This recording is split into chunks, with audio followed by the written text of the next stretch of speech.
Maraming salamat, Father Ray. Thank you for reading the Gospel. Salamat kay Father Ray na 79 years old na. Mahabang panahon siya nandyan sa Holy Family, di ba? At nasa sa atin na siya ngayon. Pero nakatira siya sa welcome home, no? Sa may Bustillos para sa mga retired priests. So thank you, Father Ray and Father Bipin for who are with us. Father Jason could not be with us tonight. Father Lincoln is now in a mission station. So in behalf of my companions, we would like to greet you a very Merry Christmas. Merry Christmas.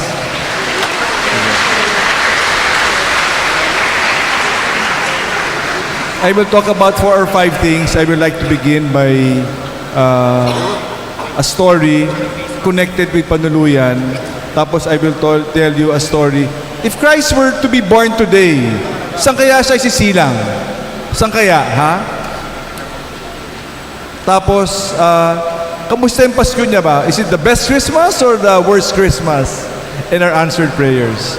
So, una, may kukwento lang ako na kaugnayan sa Panuluyan. 2 weeks ago, pumunta ako sa wedding, no? Sa Palawan.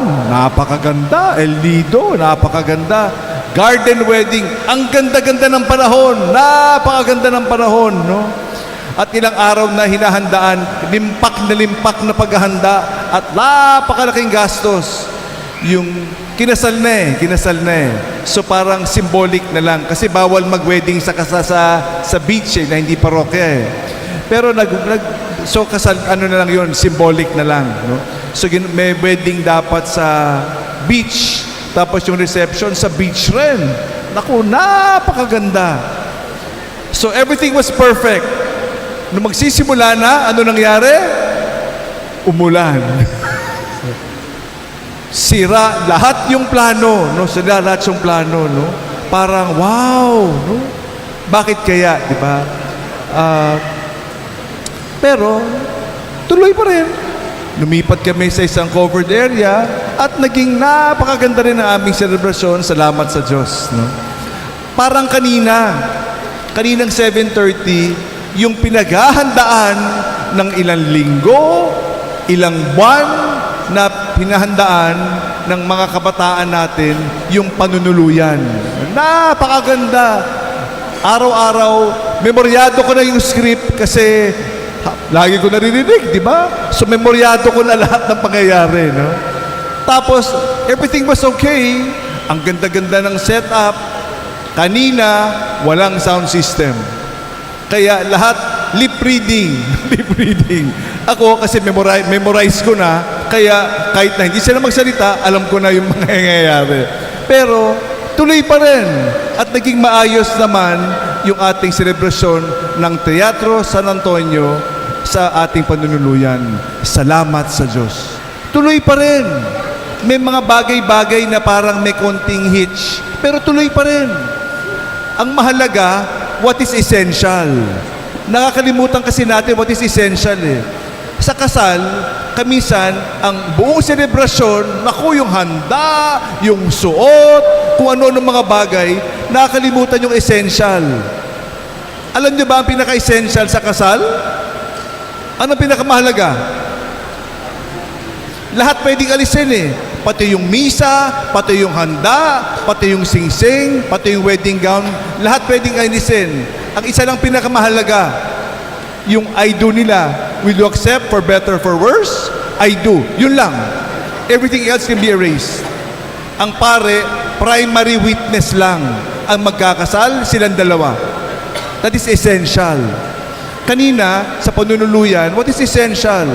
What is essential, kahit na hindi nakita na may live baby, may panuluyan, no? Kumakatok sila, tapos may live baby. Ang cute-cute ng baby, parang si Niño Jesus talaga, buhay. Parang akala ko nga, sabi ko, galing naman ng manyikang yun, no? Parang tunay. Kaya pala, tunay pala. Kaya nakakatuwa, no? So, salamat sa Teatro San Antonio, salamat sa kabataan natin, pinumunuan ni Erin, si Direk Boyet, no? Si Direk Boyet, yung ating si Jacob, of course, the Paris Youth Ministry, the MCEC, the SOCOM, the Worship, the Youth for Christ, the Music Ministry, at lahat ng tumulong, nagpuyat, gumastos, o ano nung ginawa para maipagdiwang yung panuluyan. Matagal na walang panunuluyan eh. Ngayon na lang ulit natuloy yung panuluyan. Kasi yung dati pa yata, pre-pandemic pa, di ba? Pre-pandemic. So first time tayo nagkaroon ng panuluyan. We will try to do it better next time. Hopefully with a better sound system. But just the same, what is important, the essential parts are there, and what is important is the message was received. Christ is born.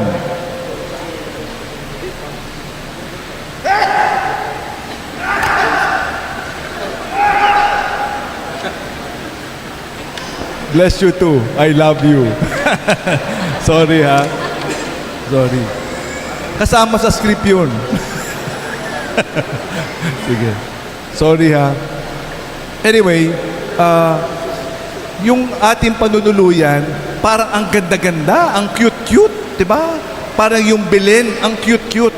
Sa totoo lamang, krisis yan. Napakalaking krisis. Kaya nga kung si Jesus isinilang sa Jubilee year na ito, example, pag sinilang si Jesus ngayon, saan kaya sa sisilang? Saan kaya? Saan? St. Luke's? Saan kaya sisilang? Sa Makati Med? Hindi. Kung isilang si Jesus ngayon, isisilang siya sa ilalim ng tulay. Ganyan pa rin. He will be among the poor. Pinakaaba. Hindi sa ospital, nakala natin 5-star. Wow! No! He will be born under the bridge. Wala namang kuweba sa atin. May kuweba ba dito sa Maynila? Diba? So, ang pinakakuweba natin, yung kuweba ng ilalim ng, yung tinatawag nila, walang araw.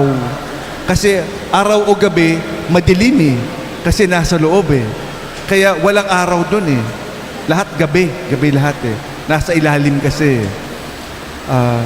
Maraming stories, di ba? Ilang stories yung mga bahay.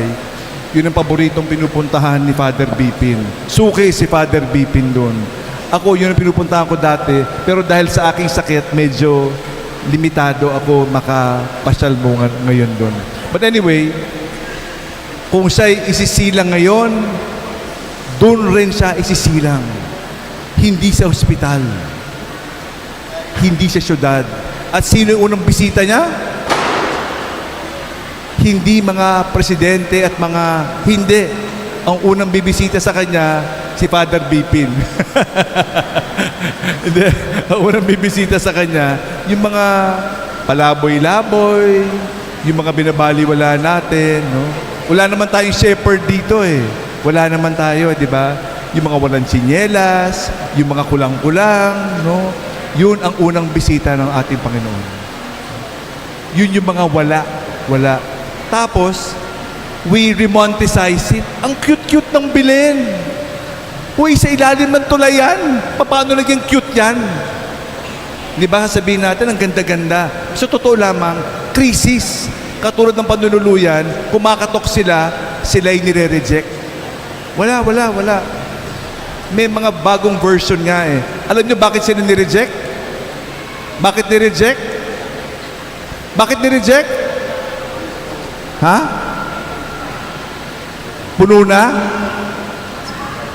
Ano? Hindi kasya? Okay.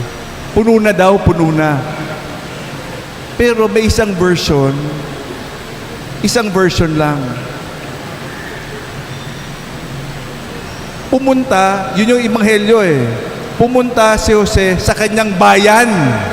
Bayan niya yun, Bethlehem. Kilala niya mga tao doon, hindi? Kilala niya, taga Bethlehem siya Taga Bethlehem siya Pero bakit hindi siya pinatuloy ng kanyang mga kamag-anak? Kasi si Maria, nagdadalang tao. Kaninong anak yun? Hindi kay Jose. Isipin mo, bumiyahe sila sa Nazaret patungo sa Bethlehem. Nauna, si Marites. Pagdating niya sa Bethlehem, nabalitaan nila, yung batang yan, hindi kay Jose. Kaya wag nating tanggapin. May rejection na yan, tapos baka puno nga, di ba? Kaya walang kumupkup. Kaya, nung panahon na yun, meron na Marites. Napakabilis ng Marites. Napakabilis. Hindi lang naman Marites, meron rin Tolits, di ba? Hindi lang naman mga babae, may mga Tolits rin, di ba? Kaya mabilis dumating ang balita. At nang dumating yung balita, yun nga ang nangyari, di ba? Hindi pinapasok. Walang tumanggap. Puno. At dahil doon, sa sabsaban isinilang. Hindi sa makataong pamamaraan, o hindi sa makahayop na pamamaraan. Kaya kung siya isisilang ulit ngayon, hindi sa Makatimed, hindi sa Cardinal Santos, hindi sa St. Luke's, kung hindi sa hindi makataong pamumuhay sa ilalim ng tulay, sa may estero, sa wala. Diba? Kaya yun ang pangyayari sa ating buhay. Kaya sabi natin, naku, itong araw na to, supposedly, ang pinakamasayang araw sa buong taon. Ito ba? Ito ba pinakamasayang araw sa buong taon? Para sa ating lahat? Is it the most happy and joyful day? For us who are here. But for some, kasi parang Pasko. Pag Pasko, dapat masaya. Pero bakit ako hindi masaya? Kaya nakakatakot sa araw na to, baka magulat kayo, maraming nagbibigti. Kasi naku, yung buong mundo nagsasaya. Ako, malungkot. Kaya mga tao sa araw na ito, naalala ko na ako'y bagong pare. Nung midnight na, ako umuwi. Yung magulang ko nasa Muntinlupa sa kulungan, di ba? Nandun yung magulang ko. So pumunta ako sa Skyway. Wala pang Skyway noon meron ng Skyway. Pagpunta ko sa Skyway, may nakita ako nakaupo sa tulay. Nakaupo doon, no? Yung paa niya nakabitin sa hangin, sa Skyway, di ba? Sabi ko, siyempre mabilis, di ba? Pero sabi ko, Paskong-Pasko, mag-isa to Sabi ko, umatras kaya ako. Umatras ako, ang lahayo ng inatras ko. Tapos, binigyan ko ng konting regalo, di ba? Kasi Pasko Pasko naman di ba? Tapos, sabi sa akin, Father, hindi mo ba alam, no? Baka yung taong yun, malapit ng lumundag nung araw ng Pasko. Who knows? Baka dahil doon, nakaligtas ka na isang kaluluwa na hindi lumundag. Hindi natin alam. Malilit na bagay, binati mo, binigyan mo ng konting tulong, nginitian mo, baka mamaya yung taong yan nasa dulo na ng kanyang pise sa buhay. O isang pitik na lang at magbibigti na. Hindi natin alam Hindi natin alam Ito tunay na nangyari.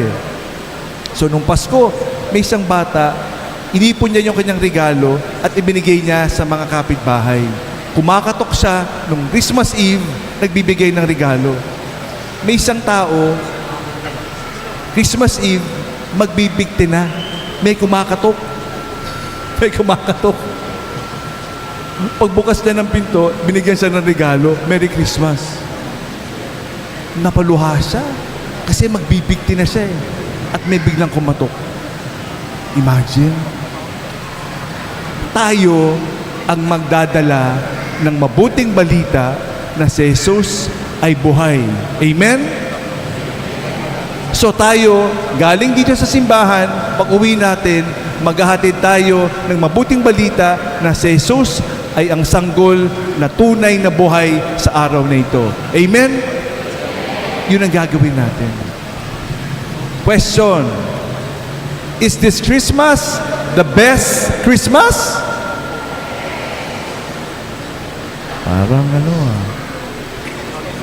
Parang dito lang.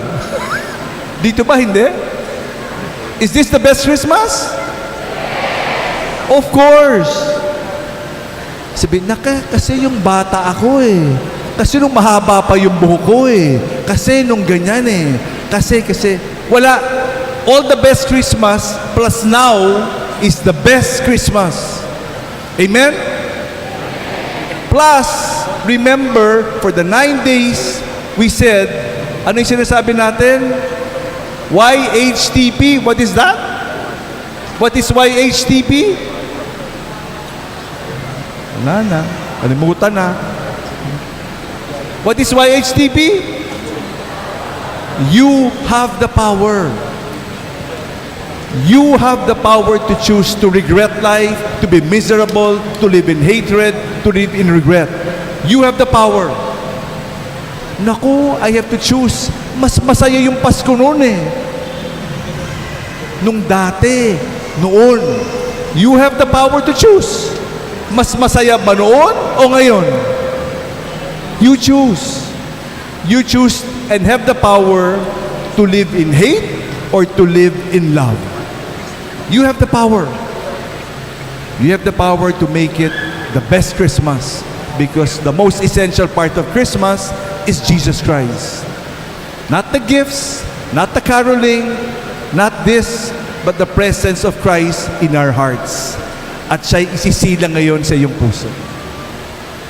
Then, you have the best Christmas.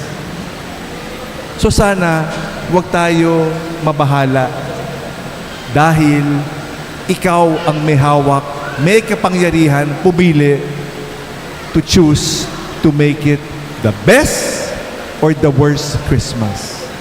What is important is Christ is in you. As we thank God for this wonderful Jubilee year Christmas, Jubilee year of hope, as we celebrate and thank God for this, naway yung ating inaasam-asam na panalangin sa mga nagmisa de Gallo at simbang gabi, yung 9 days, equivalent to yung pagdadalang tao. 9 days of prayers, finally, it is answered today. Amen? Answered or not? Is it answered? Amen? 9 days were answered. For sure. Correct? Parang hindi kayo sigurado. Sigurado kayo? Siguradong sigurado? Answered yan. Minsan lang, hindi ko makita yung sagot. Pero siguradong sigurado ko, itataya ko sa, I'm 100% sure, yung 9 days na yan, sinagot. Hindi lang natin makita. Sana makita natin na yan ay sinagot. Siguradong sigurado ako. Itataya ko yung buhay ko, sinagot ang Panginoon Diyos ang iyong buhay. Hindi, sinagot ng Panginoon Diyos ang iyong panalangin. I am sure. I am sure. Again, kasama ko yung pamilya ko kanina, nag-lunch kami. Sabi ko, please, let us not live in regret. No regrets. I am so happy that if the good Lord will take my life now, no regrets. Salamat sa Diyos.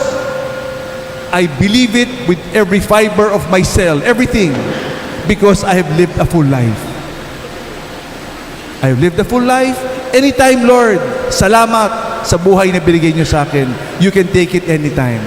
because I believe I have lived a full life in love with the Lord, in love with you, in love one another. That is why, salamat sa Diyos. Let us not live in regret. Sayang. Naku, nung mahaba pa yung buhok ko. Naku, nung malakas pa ako. Nung bata pa ako. Naku, nung tapos na yun. You have the power to choose to live and enjoy now. And have a Merry Christmas. You can choose. Or you can choose to wallow. Magpakasasa ka, magpakalunod ka sa dilim. It is your choice.